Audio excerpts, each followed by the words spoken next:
தமிழகம் எங்கும் கிளைகள் கொண்ட Annamalai institute of hotel management and hospital management படிப்பில் சேர்வதற்கான அட்மிஷன் நடைபெறுகிறது. இந்த இனிய மனவிழா நிகழ்ச்சியை நடத்தி வைத்து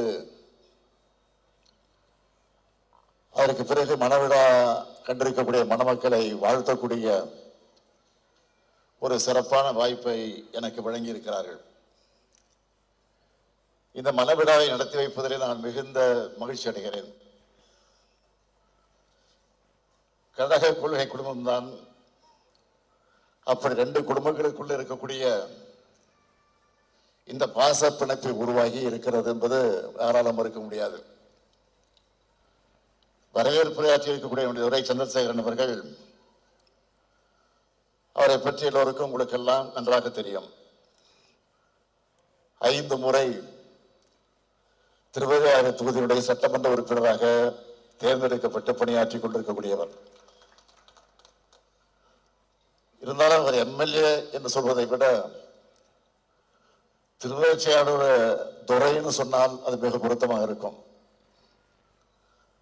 ஆக மக்கள் செல்வாக்கை தொடர்ந்து பெற்று அவர் சிறப்பான பணியாற்றி கொண்டிருக்கக்கூடியவர். அவருடைய குடும்பத்திற்கு மட்டுமல்ல, இந்த கழகத்திற்கும் பெருமை சேர்த்துக் கொண்டிருக்கக்கூடியவர். ஆக மிக சிறப்பாக பணியாற்றி தனிப்பட்ட தனக்கு மட்டும் நல்ல பேரை வாங்கிக் கொள்வோம் என்று என்ன கொள்ளாமல் கழகத்திற்கும் நல்ல பேரை வாங்கித்தர வேண்டும் என்று பணியாற்றி கொண்டிருக்கக்கூடிய ஒரு ஆற்றல் மிக்க சிறந்த செயல் வீரர் நம்முடைய துரை சந்திரசேகர். அவருடைய தம்பி மகள் தனுஸ்ரீ அவர்களுக்கு நம்முடைய மாநில அரசினுடைய கூடுதல் தலைமை வழக்கறிஞர் வீரகதிரனுடைய மகனுக்கு இன்றைக்கு சம்பந்தம் பேசி இந்த விழாவை நடத்தி கொண்டிருக்கிறோம். மாணவராக இருந்த காலத்திலேயே கழகத்துடைய கவலராக இருந்து வளர்த்தவர் தான் நம்முடைய வீரகதிரவன் அவர்கள். மதுரை உயர்நீதிமன்ற கிளையில தன்னுடைய வாத திறமையாலும் தன்னுடைய சட்ட அறிவாலும் கழகத்திற்கு துணை நின்றவர் நம்முடைய வீரகதிரவன் அவர்கள். இவருடைய அண்ணன் வீரகணேசன் அவர்களும் அதே போலதான் தொடர்ந்து 5 முறை நகர செயலாளராக இருந்து பணியாற்றி கொண்டிருக்கிறார்.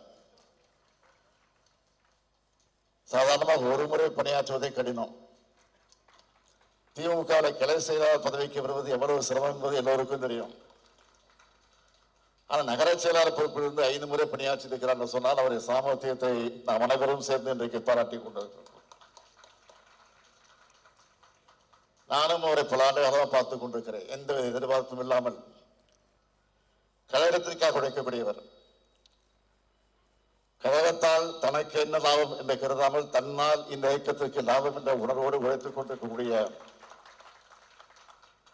அந்த குடும்பத்தில் இன்றைக்கு நடைபெறக்கூடிய திருமணம் நடந்து கொண்டிருக்கிறது. ஒவ்வொரு மனவிழாவிலும் நான் மறக்காமல் சொல்வது உண்டு. என்னன்னு கேட்டீங்கன்னா, நடந்திருக்கக்கூடிய இந்த திருமணம் ஒரு சீர்திருத்த திருமணமாக நடந்திருக்கு. இது போன்ற ஒரு சீர்திருத்த திருமணம் 1967க்கு முன்பு நடைபெறும் என்று சொன்னால் அந்த திருமணம் சட்டப்படி செல்லுபடியாக அங்கீகாரத்தை அன்றைக்கு நாம் பெற்றிருக்கவில்லை. ஆனால் 67ஆம் ஆண்டு தமிழ்நாட்டில் நடைபெற்ற தேர்தலில் திராவிட முன்னேற்ற கழகம் வெற்றி பெற்று அறிஞர் அண்ணா முதலமைச்சராக பொறுப்பேற்றுக் கொண்டு முதலமைச்சராக சட்டமன்றத்துக்குள்ளே நுழைந்து அண்ணா அவர்கள் முதல் தீர்மானமாக கொண்டு வந்து நிறைவேற்றிய தீர்மானம் என்ன என்று கேட்டால், சீர்திருத்த திருமணங்கள் அனைத்தும் சட்டப்படி செல்லுபடியாக என்ற தீர்மானத்தை கொண்டு வந்து நிறைவேற்றினார். ஆகவே இன்றைக்கு நடைபெற்றிருக்கக்கூடிய திருமணம் சட்டப்படி முறைப்படி செல்லுபடியாக அங்கீகாரத்தோடு நடந்தேறி இருக்கிறது. 67 தான் அதற்கு முதல் அங்கீகாரம் கிடைத்தது. ஆக அப்படிப்பட்ட முறைகளை நடைபெறக்கூடிய திருமணம்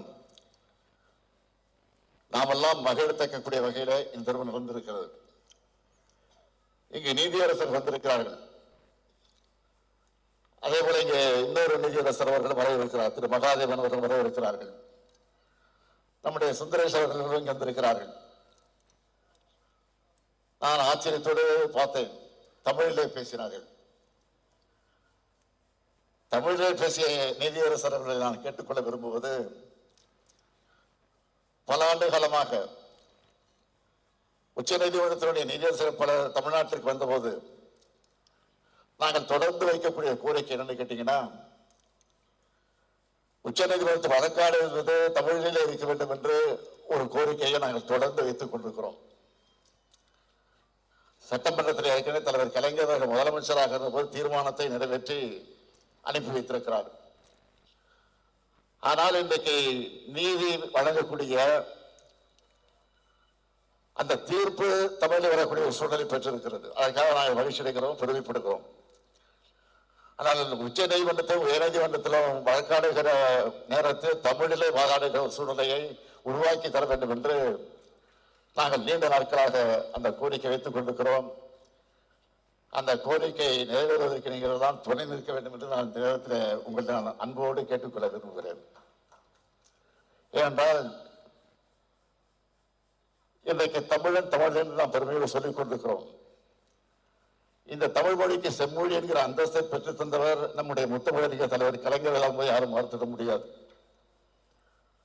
தலைவர் கலைஞர் அவர்கள் அடிக்கடி சொல்வார்கள், தமிழை பற்றி பேசுகிற போது பெருமைப்படுத்தி சொல்வார்கள், புலங்கவர் ஓவியமே, உற்சாக காவியமே, ஓடை நறுமலரே, ஒளியமிழு புதுநிலவே, அன்பே அமுதே அழகே உயிரே இன்பமே இனிய திண்டலே பணியே கனியே பரதசச்சுவையே மரகதமணியே மாணிக்கச்சுவதை மன்பதற்கே என்றெல்லாம் தமிழ் அழைக்க தோன்றுகிறது.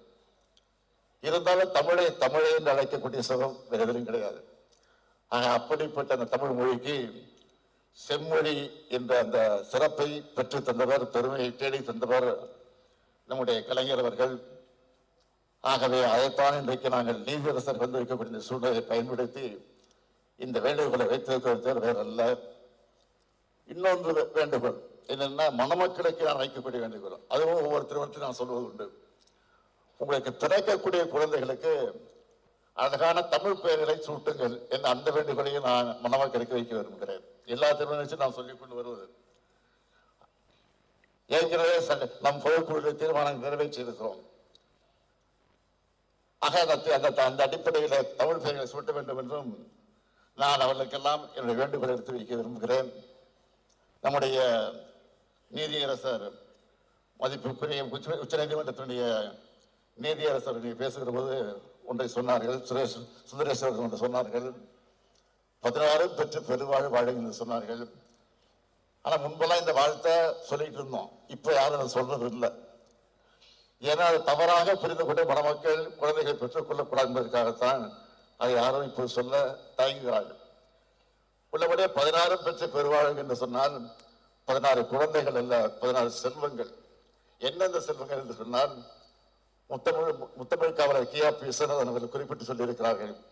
14 செல்வங்களை பற்றி சொல்லுகிறார். மாடு, மனை, மனைவி, மக்கள், கல்வி, கேள்வி, அறிவு, ஒழுக்கம், நிலம், நீர், வயது, வாகனம், பொருள், போகம், புகழ். இதான் 14 செல்வங்கள். அந்த 14 செல்வங்களை பெற்று மணமக்கள் வாழ வேண்டிய நட்பிலே தான் இங்கே உச்ச நீதிமன்ற நீதியரசர் சொல்லியிருக்கிறார். தவிர இதை தவறாக புரிந்து கொண்டு நம்முடைய மணமக்கள் அதில் ஈடுபட்டு விடக்கூடாதுன்னு நான் தெரிவித்துக் கொள்ள விரும்புகிறேன். இப்போது குழந்தைகள் அதிகம் பெறுவது நல்ல நிலை இன்றைக்கு உருவாகி இருக்கிறது. காரணம், மக்கள் தொகை அடிப்படையில் தான் இன்றைக்கு நாடாளுமன்றத்தை பிரித்துக் கொடுக்கிறார்கள். நாம் இன்றைக்கு குடும்ப கட்டுப்பாடு செய்து கொண்டிருக்கிறால் இன்றைக்கு தமிழ்நாட்டுக்கு ஒரு ஆபத்து இருக்கிறது. என்ன ஆபத்துன்னா, நாடாளுமன்றத்தினுடைய எண்ணிக்கை குறைக்கக்குள்ள சொல்லி வந்திருக்கிறது. போவதை பார்க்க பார்த்தா நாமும் ஏன் அதை குறைக்க வேண்டும், அதிகப்படுத்தி கொண்டு நாடாளுமன்றத்தில் அதிக இடங்களை பெறலாம் என்று அந்த சூழ்நிலை வந்திருக்கிறது. இதையும் நாங்கள் யோசிக்க வேண்டிய சூழ்நிலை இருக்கிறோம். ஆக எது எப்படி இருந்தாலும் நம்முடைய மணமக்கள் வாழ்க்கையில எல்லா சிறப்புகளையும் பெற்று புரட்சி கவிஞர் பாரதிதாசன் எடுத்து சொல்லியிருக்கக்கூடிய வீட்டிற்கு விளக்காய் நாட்டிற்கு தொண்டர்களாய் வாழுங்கள் வாழுங்கள் வாழுங்கள் என்று வாழ்த்தி விட்டு வருகிறேன். நன்றி, வணக்கம்.